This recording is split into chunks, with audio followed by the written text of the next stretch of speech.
I think in terms of the utilization of renewable energy, that is something that has to be increased. And in fact, the most interesting part is that we can see now even Petronas initiative, they are, even though they are producing the oil and gas for the countries, they are the cash cow in terms of economics powerhouse for the countries. But now they realize in terms of the carbon emission, they are now focusing on following many renewable energy initiatives as well. So I think this is a good strategy.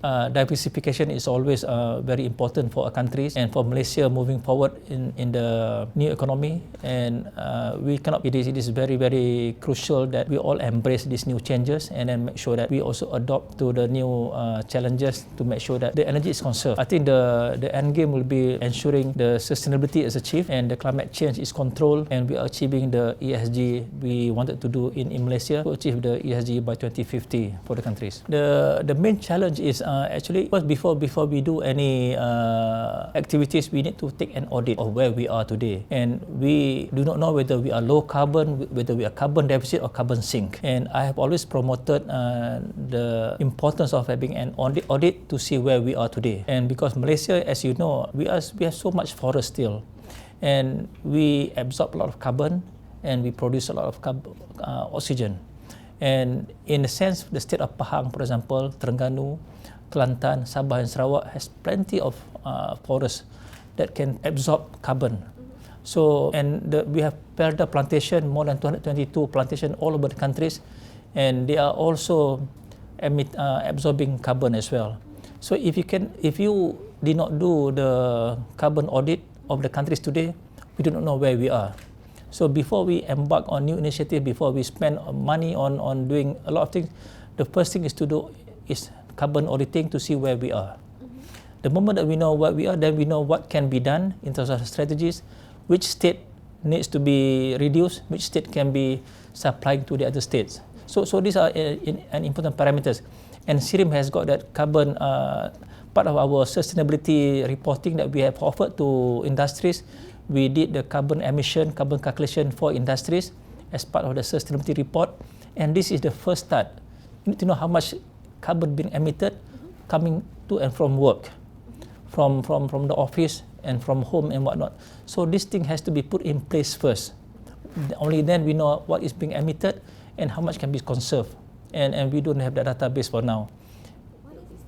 The one that the major issues here, I just spoke to the ministers just now as well. SIRIM wanted to position itself as the carbon registrar for the countries. National carbon registrar for the countries. Once we have that carbon national registry, then we know who produces what and who consumes what. And without which we are still not anywhere. And SIRIM being the third party verification, we can do verifying, we can verify different audits that is being done. And this is also in compliance with the international standards. And there's no compromise in terms of these activities. And our aim, and as I said earlier, is in achieving the Sustainable Development Goal as mentioned at the UN level. All right, the industries and state actually, when we did our workshops, most of industries do not know where to start. So I think now we wanted to make sure that we are giving them awareness, education and trainings, enough tools for them to know what to start and how to start. And the more industries understand how to do it, that's why we have come up with the ESG principles, ESG standards for SMEs especially. The moment that they can follow these guidelines, the easier it is for us to do the measurement. So just imagine if all the SMEs in Malaysia is adopting these compliance guidelines. And not just that they are doing more productive activities, but they are also going to be able to export their products internationally. Because you know, once you are ESG compliance today, you can export, because most of the Western countries require ESG compliance. And this is where SIRIM wanted to make sure that we remain competitive and our industries can export the products globally as well. I think the main challenges here, because people do not see the carbon saving and productivity. They don't see how can they make money from reducing these carbon activities. And in fact, today at this event visited by the ministers of NREC, YB Nik Nazmi, the importance of the bank is also ongoing on green financing. They are also financing activities that is having green initiative. So more and more initiative like this is going to be part and parcel of the ecosystem, not just for technologies but for financing as well. So industries, whether they like it or not, must embrace this one. And later on, if you are not part of the green activities, you won't be able to get financing. So I think the initiative is superb, launched by the National Bank, by Bank Negara, and I believe this is the way forward, the right way for the countries. And eventually this will preserve the world that we live in today, for our children to live in better for many years to come. Yeah. I think the big push is coming from the government of Malaysia, and I'm happy to see the Prime Minister himself is driving this ecosystem, and at MITI also we are driving this ecosystem as well, and SIRIM is playing its role to make sure that this ecosystem is well established, and being the partners for industries, we are making sure that all industries are adopting to these principles, so we can see the impact by the end of the day. And I mentioned to the Governor of Bank Negara today as well, all this activity is good, but we must also do measurement. Only then we can assess the impact of all activities. Are we reducing? Is there an impact? What else can be done to make sure that this is an effective program that is being carried out? So I think we can have an initiative, we can have that program, but how do you do the measurement, part of the auditing process, to make sure that we are on the right track? Only then we can see. Hopefully Malaysia is not in the carbon sink. Then we can sell, our people can pay us for absorbing carbon worldwide as well. Presently, I know that multinationals are paying 20-30 million ringgit a year per industries, and if you can imagine the coal producing industry, the IPPs are producing that much money internationally, and I see this money is in hundreds of million ringgit worth of revenues coming to the countries, and it could be in the billions as well. And if we put this one correct, the right measurement and the right infrastructures, I am sure Malaysia will benefit from these activities. And I spoke to a friend that is heading the forestry company, listed company of forestry. The replanting is also being done as well. So they are doing all these activities with sustainability in mind. It's not just making to make money today, but to make sure that the forest is preserved for future generations, and to make sure that the carbon is protected as well. All right, we have this centric SIRIM that we are having, this government centric, industry centric, and people centric. And in terms of making sure that the technologies goes to the industries, we are not just waiting in the office. We are doing awareness. We wanted them to come. We want to have this open lab, open environment in SIRIMs. We wanted to make sure that industries come to SIRIM. We wanted to, without much hurdles, much hassles, they can come in and go. And because we want them to experience the new technologies that they can utilize. And we want to show the ROI. If they were to implement the new technologies, what sort of benefit will they be getting, and how much saving are they going to be doing? And importantly, we want to make sure that the industries make money at the end of the day, utilizing all this innovation and technologies. Because the key enablers for SIRIM, we wanted to make sure that industries make money, and then they become more profitable. They can pay our young graduates M40 salary. They can sell globally, and then they can pay more tax to the government. So this is the tax revenue that we can see that SIRIM can assist the industries, getting the governments more in their coffer. You look into the entire ecosystems in terms of the EV infrastructures, for example. There are more and more charging stations. There are more and more battery EV cars will be on the road very soon, and people are EV bikes and so the need of recycling the batteries is paramount now, because otherwise it becomes another issue in terms of waste disposal.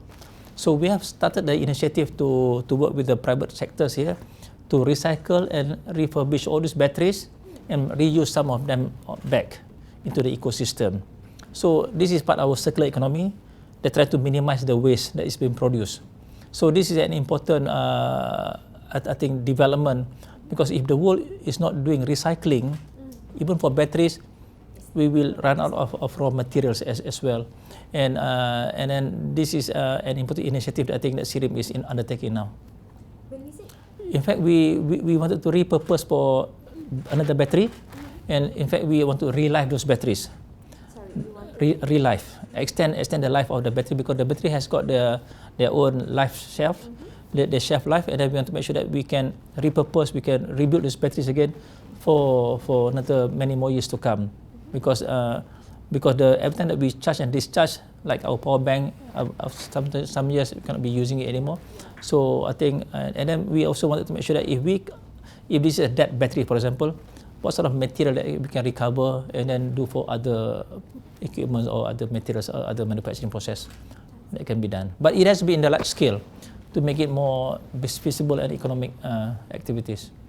This is completely different. The e-waste battery is maybe on the smaller scales, and even though Malaysia is one of the largest countries, consuming countries for handphones and whatnot, but with EVs later on, I think the amount of batteries that is consumed is huge, is a lot more. And one more thing that is not being discussed so much, I think the incident last week where one EV car got caught on fire. So the standards for fire protection, like the fire blanket, has to be put in place to make sure that how do we then contain those fire from happening, and then how do we then ensure safety of all the passengers and even the township or the apartment as well, that where the car is housed. Okay, the market for recycling is still new, and I think this is definitely a green is a blue ocean, and when it is blue ocean, there's plenty of opportunities, and we have not even explored the amount of magnitude what can be offered in terms of battery recycling, and we do not want to encourage people to go on the brownfield, what has been done for or the red ocean, but we want to make sure that people go on the blue ocean, because the niche area is where Malaysia should take leadership, and this is one of the areas that we think that we can take leadership and moving forward, because Malaysia in the years to come, we must focus on knowledge economy, and this is where the new wealth is being created. So we want to make sure that we focus on this agenda for Malaysia. Now we wanted to exploit this within the region first, because we see there are many players that is putting their ecosystem in Malaysia and within our neighboring countries, and then how do we then position it regionally to global export as well. So it is going to be a collective effort between all the countries in the world, but Malaysia can take leadership in this one if we are first in the market. Okay, in terms of advantage for Malaysia, I think the diversity. I think what is not being seen, actually we have a very strong E&E industries in Malaysia, electrical and electronics, and what is not known to many people is that we are the contributors. 25% of our contribution to E&E market in the US come from Malaysia. So E&E is one of the materials required for EV, and having that ecosystem around Malaysia that is basically E&E, we have the advantage over our neighboring countries. Our neighbors down south don't have the land to do it. Our neighbors up north have the land to do it, but they don't have the E&E as strong as we are. So this is the major advantage that we have today. And I think many people underestimated our E&E because we started this a long time ago. And we got a huge E&E, and then most of our export is to the US, 25%, which is huge amount of export. And that is powering the E&E industries of the world today. So those are in the billion ringgits of industries that should not be undermined. And we got that positioning, definitely. Yeah. I think because the end game of EV is being looked at as that is not our game plan. We are not going to be competing with the other countries on EV infrastructures or EV manufacturing, but we want to look at the supply chain of EVs. EVs cannot operate without the E&E. And where do we strengthen our E&E positioning and then go big on that one? Then we can go into all industries. And this is aligned with This is aligned with NIMP, the new Industrial Master Plan, and I think I'm sharing this one to give overview, oversights to everybody that we have got the advantage and we must capitalize on this advantage. And we got the numbers of engineers in Malaysia as well that can cater to this one. And in fact, many countries all over the world are looking for our engineering capacities to be working in their industries, because the numbers of STEM is going down in the world. And we got 20 public universities now in Malaysia, plus private universities producing engineers that can serve the world. So this is another advantage that we have. We got the technical, we got the E&E, strong E&E industries, and we are English-speaking nation. So basically, we got the right infrastructures to move forward, and we must capitalize on this advantage that we have today. When I said that we are not going to go into manufacturing in the big way, because we are a small nation of 34 million population. We cannot be competing with 200 million population that may be using EV for motorcycles or even their car. But we can put that supply chain to go to these industries, and that is more important. You don't have to become the manufacturers, but you can become the supplier to those all manufacturers, and that's number one. And you don't have to do all. As long as you control the value chain, you are doing well. And what is CIRIM role? CIRIM role actually is important here because we have three functions here. Number one, we are doing the patent approval. Anything that is being brought into Malaysia must get our approval from National Institute of Metrology Malaysia. And once this one has been endorsed and approved, only then it can be used in the country. That's number one. Number two, it has to be certified and tested by our subsidiaries, CIRIM QAS, to make sure that this is safe to be used by consumers on the road. That's number two. Number three is that all the batteries that is being used will have to be tested as well, because the main issues on EV is batteries. The explosion come from batteries, and beyond, our function at CIRIM is to make sure that consumers are having safety, their safety is not compromised. So I think that is number one priority for CIRIM, to make sure that the consumers are always being looked at and they are not compromised in terms of safety, and to make sure that they get their value for money as well in terms of the EV. And these are part of the education that we want to put in, and plus the EV blanket that mentioned, the fire blanket that I mentioned earlier on. No, there's no other industries. CIRIM is the only one that is being authorized by the government. Whenever they bring in the products, it has to be approved by CIRIM in terms of the patent approval. That is done by one of our agencies, the National Metrology Institute of Malaysia in Sepang. They got to give approval of all the EV system that is being brought in, and to be used, ST has given CIRIM the mandate to do certification and testing before it can be certified to be sold as well. What if home countries? If they got the approval, then the system is become easier and faster. Then we just have to cross-check all this information before we can allow them to be brought in, because we are third-party independent agencies that make sure that not just everything comes to Malaysia without checking, but it has to be recognized. They have a mutual recognition before it can be accepted into the countries. So we're doing that now. So the process itself is not what the process is stringent. the process is stringent. And we don't compromise on quality, and there is no shortcut in giving the approval. But once the paperwork is there, once the test report is there, you can give the approval within 24 hours of receiving it. Now we have given commitment to all our partners, to stakeholders, that once documentation is in place, they can get it within 24 hours. That's our commitment to the industries. Most of the time, it is delayed because they don't have the documentation, they don't fee the pay, they don't have the test reports, the labs are not accredited. So once you don't have that one, it takes time to give. And maximum is 48 hours, and we are not holding any industries back. In fact, if at the port, we give for scrap metal within 3 days. Make sure that we clear all the cargoes within 3 days at the port. So we're not holding it, because 3 days is they don't pay anything to the port. So we will do this approval process very, very fast. In fact, I got the association come to see me during Hari Raya. Which association? The Logistic Association, because they got millions of tons of cargoes at the port, Kelang port, and they come over Hari Raya. I said, okay, within next day, I'll make sure that this one is being done. That same afternoon is being done, is fully completed by SIRIM.